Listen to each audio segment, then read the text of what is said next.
Hello and welcome back to another JJ's Needful Things where we're doing Jack Sparrow from Pirates of the Caribbean. This is the Artisan Edition DX39AE. The box is a really hefty large box, just some forewarning there. It's also kind of necessary because of the stand itself, the display stand. But I really like the artwork on the box. It has like a map of the globe on it, along with these little gold accents, and of course on the very front, you have the amazing Pirates of the Caribbean skull and crossbones. So all in all, I'm pretty happy with it, but it is large. I think you could tell already this is a fantastic Jack Sparrow. All the Jack Sparrows have actually been really well made. The thing with this one is the tailoring is a little bit tighter on the body, which I think lends itself to looking a little bit more like Jack. And the boots have a suede material. I'm not sure if it's actually suede, it might not be, but it feels like a leathery suede material. And then there's fantastic stitching on the inside of the jacket, and the headband is cloth, so there's a lot of little things that they did that are better on this figure. There are a couple things that are not as good though. And here's an AI video that I did using a picture of the figure.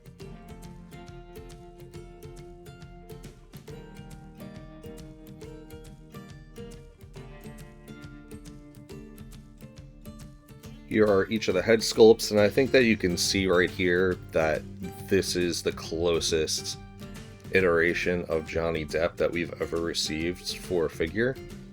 I don't think there's any other Johnny Depp figures out there, but as far as Jack Sparrow is concerned, I think this is the GOAT. The hair on the Artisan is unfreaking believable, and I've been one of the people that have been a hard sell on the wool hair because I think I'm worried about maintenance, first of all. Second of all, I've seen a couple images where they look a little bit weird and bulky, but with Jack, because of the headband, it holds everything tight. Looks amazing. And here we go with some of the materials on the figure. As I said, I think the boots might be suede.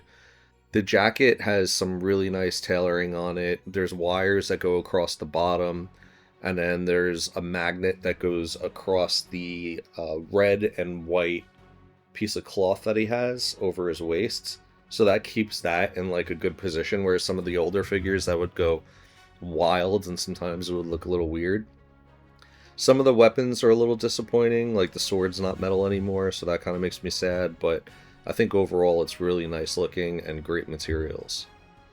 Then you're gonna have the harness on his chest, which is, I think, like a really nice rubber material, but it's possible that it's leather. I'd have to look into that, so I apologize for that.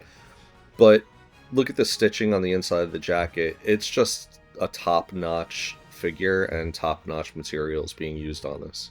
So I just wanted to show you the mechanism of the head itself.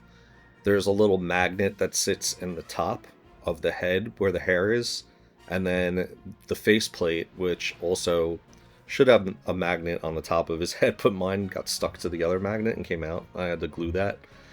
That just slides right in onto the top of the head. Very easily, I might add. But what you're going to want to do is you're going to want to put this head, or this face, I apologize, this face, on the body first.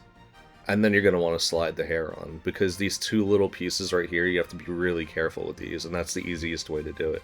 What's in the box? Okay, so in the box, you're going to get his saber, which is really nice. It has good weathering patina on it and slides right into his outfit, but it's not metal anymore like previous versions.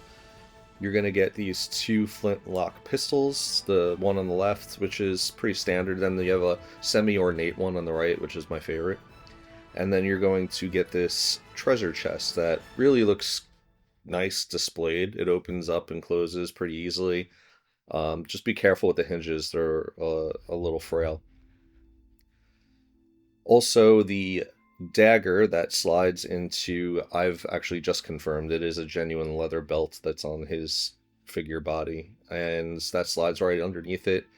This oil lamp that actually takes batteries and lights up.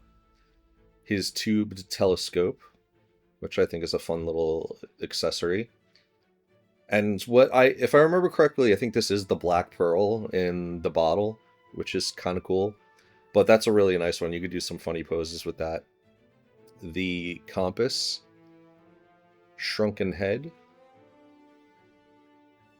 and chicken hand, I guess. I don't know. These accessories are a little weird. I don't know what that second to last one is, but the last one is just a huge lock of hair. And then we come to the most important accessory, the pirate hat, which is quote-unquote leather-like material. I don't know why they have leather belts, but they don't have a leather pirate hat. It's the most important part. But it looks good, it's just a little bit big on his head. And here we are, what I would consider the best display ever made for a Hot Toy figure. I would say it's right up there with Spider-Man No Way Home, which was the snowy brick rooftop. That is a really nice display as well. But this one for Jack is perfect. The wood looks like wood. The water underneath has such a cool color and such a cool look to it.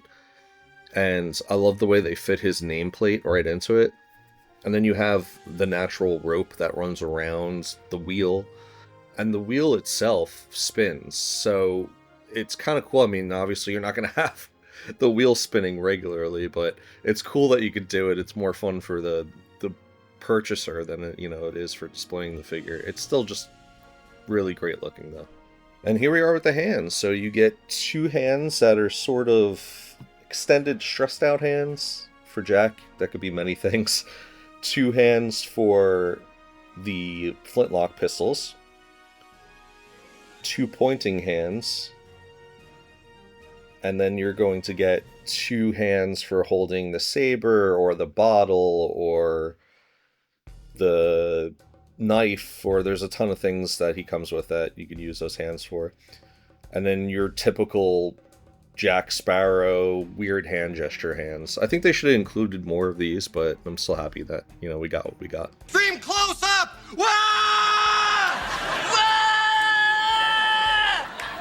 Okay, alright. Excellent! And here are some extreme close-ups on some of the items, head sculpts, and clothes. Again, this is like the third time I've done this, so you guys let me know if this needs to go. Feel free to skip through it, honestly, if you think it's too long, but I think it's pretty cool. It gives you like a really, really close-up view of some of the little intricate details and the hair and the face and whatnot.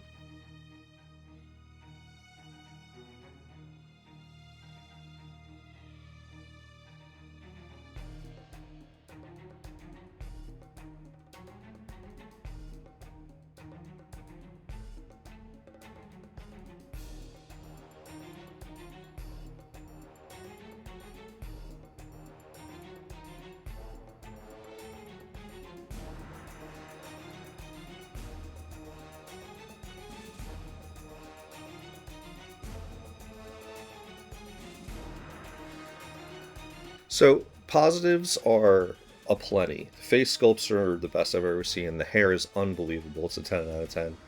The materials used for the clothing are fantastic. I like that there's actually leather on the figure this time around, as opposed to pleather, which we all know can break down over time and start flaking. The negatives, there's not many, but I would say the little hairs under his chin are a little frail. I feel like they can break off pretty easily.